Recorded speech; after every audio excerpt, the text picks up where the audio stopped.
Okay, so as some of you know, I've been building this guy recently. Now, the one drawback to this is it doesn't have a nice display stand. It's really designed as a kid's toy, so it comes with plastic feet, and you pop those on and it stands on the ground.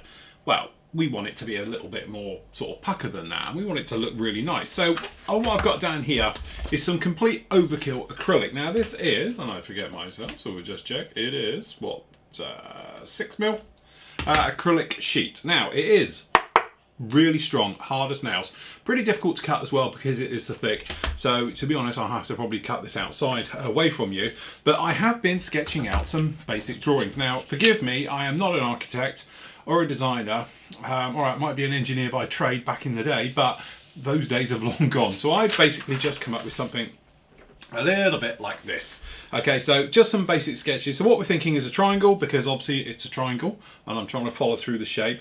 And then the thing is, I don't want it to be too low. I think if you're gonna have a Star Destroyer, you want it sort of more eye height on your desk. So I'm thinking we're gonna make this as tall as possible with the material we've got. Now this plexiglass or sheet, this thickness is quite expensive. So what I'm trying to do is design it all on one sheet. So what I've got down here is, if I just bring this other camera out just a second, you can see, I don't know if you can see it, but basically it's a little drawing, a little bit like this we did on here and this. So we've got a triangle. So for the triangle, we've basically gone with, I've got to remember my measurements now, the triangle is 25 centimeters, sorry, 250 millimeters in length, okay, because it is going to be quite sort of tottery and all the rest of it because of its height, so we need a good strong base. It's quite heavy, this, so I'm thinking it's not going to go anywhere, we're okay, all right. Then we've designed a sort of curved top to it. So this is my little paper design that we've got just down here. So the idea is this is the base, this is the curve in at the top, okay, and it's going to come up. And then, because we're trying to keep this as cheap as possible, we've got this nice curve of Plex which we're going to have off the back here, which is going to be our cross member, which will stop the wobble, okay. Now the big thing is, I could come in and just put in a tooth at the top, we drill a hole in the bottom, and it just slots in, and that will be it. And to be honest, it'll probably work really, really well. The thing is, I don't want to put a tooth in the bottom and a slot, purely because, well, it's going to wreck it at the end of the day, all right. So we want something where we can place it on top, and then if we want to, we can just take it off.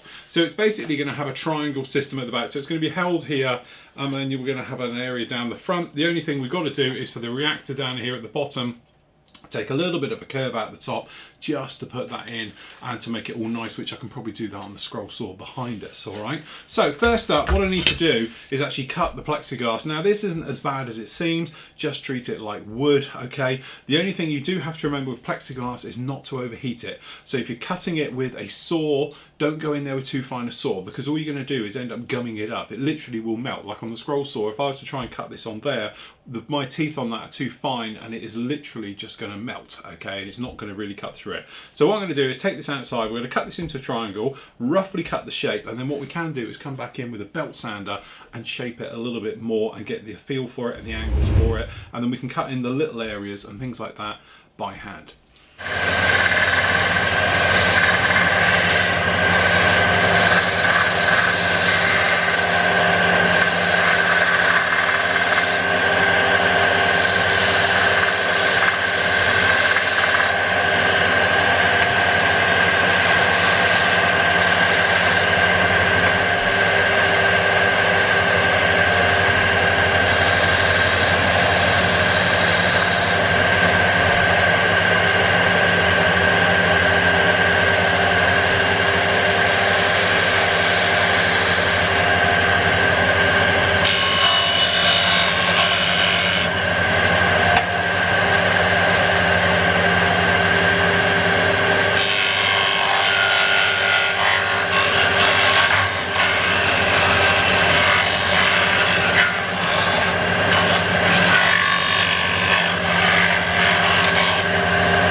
Okay, so small change of plan.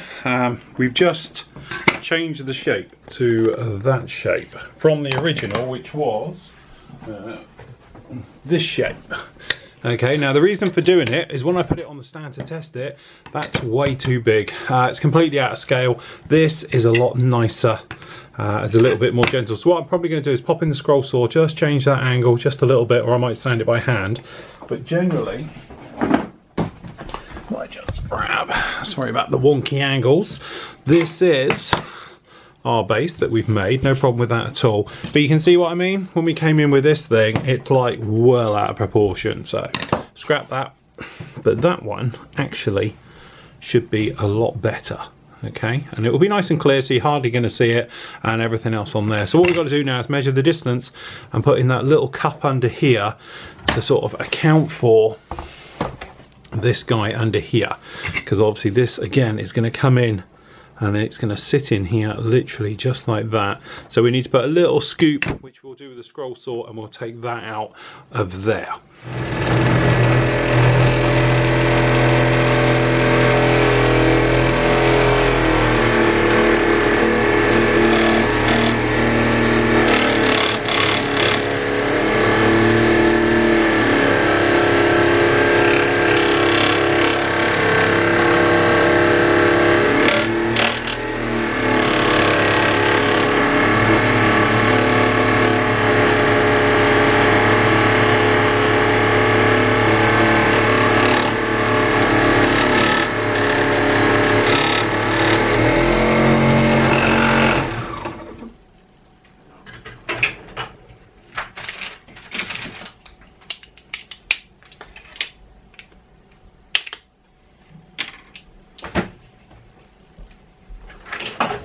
So in true Florimodel style, and the way I work, it's all Mark 1 eyeball, a couple of measurements here, there and everywhere, but I'm not one of these people who sits down and does drawings, and we work it all out first. So really happy about the base. I think that's great. That's worked really, really well. So as you say, simple cut, and then we went round and we just sanded it all in, all the rest of it. So very happy with that. This stand technically was always going to be too big. To be honest, when you look at it like this, you can probably see the problem. It's going to be huge and it's going to be disproportional to the actual model. Now I think because it's going to be clear, it's not going to be so bad, but it still just looked too big. Okay, so we cut it down. Okay, so now we've come in with this. Okay, so this is actually pretty much what we're going to go with. We're going to tidy it around and everything. We're going to polish it and all the bits and pieces like that. And also we've made up the angle for the underside. Okay, so this is the V bracket that's going to hold it underneath. Now, how do you get that correct angle? I know you're asking, Phil. Well, to be honest, again, I am not one to mess around. So literally, we just grab our Star Destroyer, we put it down, we hold it in the angle, all right, and then hopefully one of these angles will see it, but we just go in like that. Then we roll across and we go like that. That gives us our angle, which is whatever it is, because as I say, I don't worry about it. We Mark 1 eyeball it, and then literally this hopefully will then come in, and as you can see, it fits in there absolutely perfect. And this is what we've ended up with, which is what we wanted, because when we test fit it underneath here like this, it is spot on, absolutely perfect. So very happy with that. The sizing wise on the outside bits, I'm, you know, as you say, it is a bit of a Mark 1 eyeball about what we're doing in here, but I'm thinking we're going to lay it in roughly around about here, or on this bracket itself.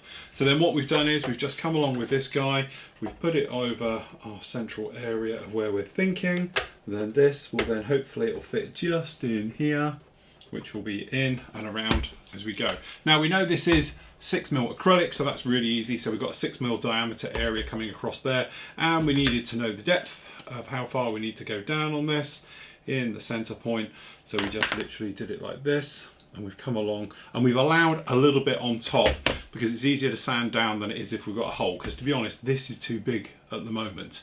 Okay, now we've got a couple of options. We could fill it and do it and all the rest of it, but what I might do is sand the entire thing down just to bring this up to the right level, because at the moment, unfortunately, when we put this in, as you can see, it is way too big. I don't think anyone's going to necessarily notice it, but it is a little bit too big. So my point is we're going to put this all in, and then we're going to sand it all in to get a nice height difference right the way across. So next over to the scroll saw, we're going to cut out this little chisel so this guy can fit in, and then what we can actually do is unplasticate it all, stick it down, and we're going to glue it all in. Okay, so we've cut in a key here, Okay, as you can see there, and we've got a key in here. So now, in theory, these two lock together like that. So we are good to go. It's got a little bit of movement, but that's fine, because to be honest, we need a little bit of movement. Now, this is just a rough by eye job, I know. At any time, you could take this apart and just go around and generally clean it up, which is, to be honest, is what I am very likely to do at the end of the day. But the great thing about this stuff is we can clean it off and have a good look to make sure we're all okay. It will be totally clear. Okay, so we just remove the backing, because this stuff, by its name, is plexiglass, so it looks just like glass. Okay, so we've got a couple of little rogue bits just around here, and if you clean out the edges and you polish it and all these things, it will be fine. Okay, so there's that bit was going to go like that. Okay, and then we have this here. Now what we need to do as well is to go round and polish the edges. If we polish the edges up, these will go clear and it will give a glass-like finish. I'll just do this one in here. I can do it just to show. But if you get in here with, let's probably try one of these. You can literally just go through your grits like you would do, and then let's find one. Okay. As I say, I'm rushing this just to sort of show you. I'll go around afterwards, and to be honest, I'll tidy this all up. Okay, so that is on there like that, and you can see we've just got some cut marks where we were cutting in, but generally it's all getting very smooth. And then you'll go in with other polishers. Okay, and you can see down here it's all going, and then you'd obviously come in with buffers, and you can make this stuff go back to being completely like glass right the way through, you see. But for the moment, what we're just going to do is undo. So we can see exactly what we've got. And then what we've got to do is just line this up on here. And this will sit on here. So we just got to find our center points and all the rest of it. Okay, so what I'm going to do, in very clever, we're going to use the cutting mat as our guide. Okay, so we're going to sit this in because we know the measurements of it. Okay, so we're going to go in by a half and a half. That is our center. So when we come in here and we put this on, in theory we'll be able to actually just place this exactly where we want it, let the glue go off and everything else like that, and we should be good to go. But just to start with, I'm just going to clean up these areas because it'll be easier to do this now than it will be afterwards. So what we're trying to do is get rid of all the cut marks and the horrible bits and up round here, because what happens is that will improve the clarity of this and make it look like glass absolutely everywhere. Okay, so we've had a little bit of a polish round. As you can see, we're nice and smooth and everything else like that. We've got still a few little bits and pieces, but generally I think we're all clear. Okay, so let's pop this guy in as we know where he's going to sit. Okay, a half and a half. So we know the base of it is going to run down in here on the plastic. So again, usual thing, just making sure you're clear everywhere and your edges are all good. Little tip, you can just clean up the edges, but it is all smooth and it's all done and everything else like that. So we know it's going to come in here. That's exactly where we want it to be. So what we're going to do, we're going to take the super glue and we're going to put a bit down in here. Now the big thing is, do not use Kicker. If you use Kicker, what can happen is it can actually frost up and fog and all the bits and pieces like that. So it is a bit tricky just trying to line this up. So what I'm going to do, get a place in the end, then at the end, and we're just going to hold. We're just going to hold this here for a few minutes just so it gets a good bite. So we're just trying to get it into position. but hopefully because it's flat on flat, you won't have too much of a problem with it.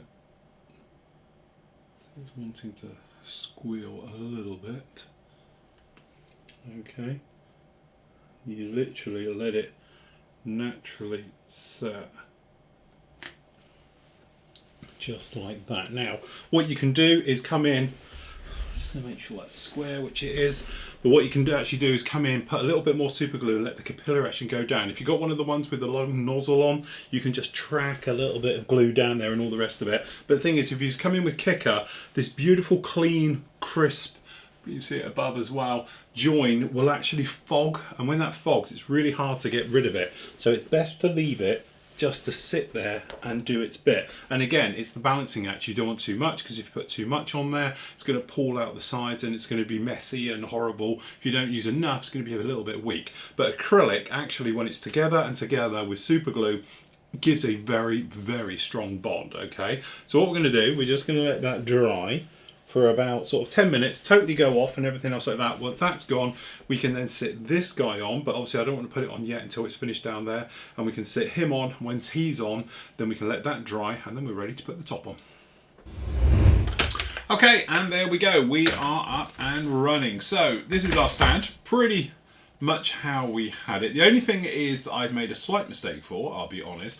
The angle here I had slightly angled up, because obviously the Star Destroyer underneath is coming to a point. Okay, so that is the point to it, pun intended. But the thing is, I've got it a little bit shallow, if I'm honest. I'd like to have it a little bit raised. So in hindsight, what would be a nice thing to do is obviously Mark II, just to make that degree a little bit higher. And in some ways, I think if you had it slightly higher, it'd be nicer, because you could look under it a little bit better. But it's personal choice. Some people I know have them face downwards, because they always like that classic look of a Star Destroyer sort of coming at you like this, that sort of menacing look, rather than totally square on. But again, it depends. You might want it the other way. You might want the sort of blockade runner look and have the underside. Anyway, it's worked really, really well. Considering this is 2 hours work, Mark 1 eyeball, no measuring, no nothing, it's actually come out quite well. It's the way I like to work, so this guy should sit on here just like that, and it's perfect. It's very, very stable, no problem at all. I don't fear this falling off. The nice thing is, as we said, we don't have any big slices or cuts or areas. This thing just literally drops on, and to be honest, as long as you're 1 square and 2 you've actually got it lined up with a little scoop underneath, it fits really, really well. So you don't have to fear, even if you was to knock this or something else, you can see it's quite nicely cradled. You can give this quite a bang. It's not going to fall out. Even if you're off at an angle like this, it's not going to go anywhere, which is quite a nice touch. But if we do just line him up back in here again, when he is in there perfectly and everything else like that, it works extremely well with no problem at all. As I said, it's literally a little proof of concept. Would I do the 3-foot monster version the same way? Probably not, purely because it weighs so much. That thing is extremely heavy, and already I've had loads of people message me since we first did this one, and we spoke about it obviously on the vlogs, and you saw me roughly doing this. It is that thing where obviously the big one, it is resin, it's very, very soft, and over time, if it was on a stand like this, I think it would pancake. It would literally just absorb into it and all the rest of it. That's why I have it up there, and it lives literally like this. This you don't have that trouble with. This is bulletproof, literally. You could drop this thing, worst that could happen, I don't know, you may, if you're lucky, break one of these off the top, but generally day to day it's not going to happen. And obviously this is all about this guy, just to see how it would stand, how it would look, how it would be, and everything else like this on a little stand. And to be honest, it's the one thing the kit is missing. We know it's a children's toy, we know it's a little bit of fun and all the rest of it, but from us as an adult's point of view, I think it's probably the best kit Revell have ever done. Alright, I'm biased, it's Star Wars. But if it had a nice little stand, it would be perfect. It doesn't. We've made one. 2 hours. A sheet of perspex like that is what? A couple of quid? Okay. Technically, you don't have to use 6mm. 6mm is totally over the top. You could use a slightly thinner one, a 3mm, 4mm, something else like that would work just equally as well, and just following along the same way. But it just goes to show you don't have to overcomplicate things. Keep things as simple as possible. You can end up with something really nice.